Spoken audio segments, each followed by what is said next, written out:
Halo semuanya, nama saya Fahrez Zadrian.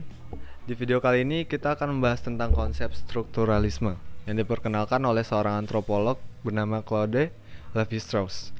Kalian mungkin pernah memperhatikan bahwa banyak narasi dalam film, novel, atau berita memiliki pola yang serupa.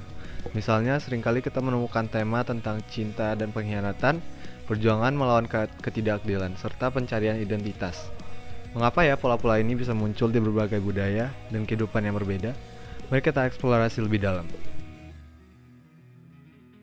Sebelum kita membahas lebih jauh tentang strukturalisme, mari kita kenali terlebih dahulu tokoh utamanya, Claude Lévi-Strauss.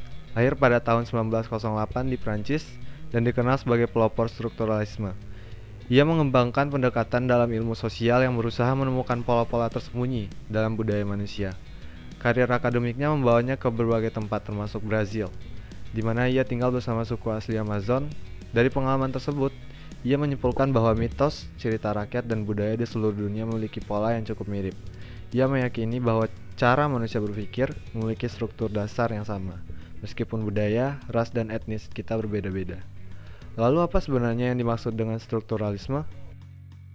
Strukturalisme adalah pendekatan yang meyakini bahwa di balik setiap budaya, bahasa, dan cerita terdapat pola-pola tersembunyi yang mendasari semuanya.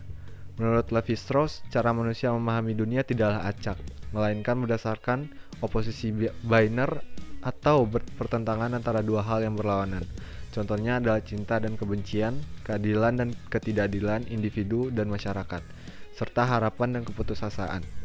Lévi-Strauss menyebut pola ini sebagai struktur dasar pemikiran manusia, yang selalu muncul dalam mitos, dongeng, agama, bahkan dalam media modern. Salah satu konsep kunci dalam strukturalisme adalah binary opposition, atau oposisi biner. Lévi-Strauss menemukan bahwa setiap cerita memiliki konflik utama yang didasarkan pada dua konsep yang saling bertentangan. Hal ini terjadi karena manusia lebih mudah memahami sesuatu jika dibandingkan dengan kebalikannya. Misalnya, dalam banyak cerita, kita sering menemukan karakter yang mewakili cinta dan pengkhianatan, atau situasi yang menggambarkan ketegangan antara keadilan dan ketidakadilan.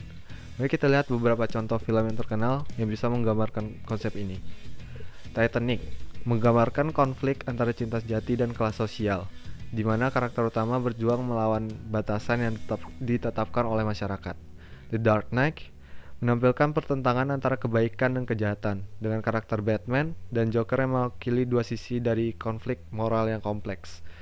The Pursuit of Happiness menceritakan perjuangan individu melawan ketidakadilan sosial dan ekonomi, menggambarkan pertentangan antara harapan dan keputusasaan. Forrest Gump menggambarkan perjalanan hidup seorang pria yang sederhana berhadapan dengan peristiwa sejarah, menciptakan pertentangan antara takdir dan kebebasan memilih. The Godfather menyajikan konflik antara keluarga dan kekuasaan, di mana karakter utama harus memilih antara loyalitas kepada keluarga dan ambisi pribadi. Fight Club menampilkan pertentangan antara identitas individu dan konsumerisme, di mana karakter utama berjuang untuk menemukan jati dirinya di tengah tekanan masyarakat. Contoh dalam berita juga menunjukkan pola ini. Media seringkali menyederhanakan berita menjadi dua kubu yang berlawanan, seperti protes versus pemerintah, pengusaha versus pekerja, atau lingkungan versus pembangunan. Penyajian berita yang demikian seringkali mengabaikan nuansa dan kompleksitas situasi yang sebenarnya, sehingga kita sebagai pembaca atau penonton perlu lebih kritis dalam menganalisis informasi yang disajikan. Dalam iklan, banyak yang menggunakan konsep sebelum versus sesudah untuk meyakinkan penonton. Misalnya, sebelum menggunakan produk kebersihan, rumah terlihat berantakan, sedangkan setelah menggunakan produk tersebut, rumah menjadi bersih dan rapi. Konsep strukturalisme tidak hanya muncul dalam cerita fiksi, tetapi juga dalam berbagai aspek kehidupan kita sehari-hari. Misalnya, film drama sering mengangkat tema cinta versus kebencian, di mana karakter berjuang untuk mengatasi perasaan negatif demi mencapai kebahagiaan. Reality show sering membandingkan dua tipe orang yang bertolak belakang, seperti si optimis versus si pesimis, untuk menciptakan drama dan ketegangan yang menarik perhatian penonton.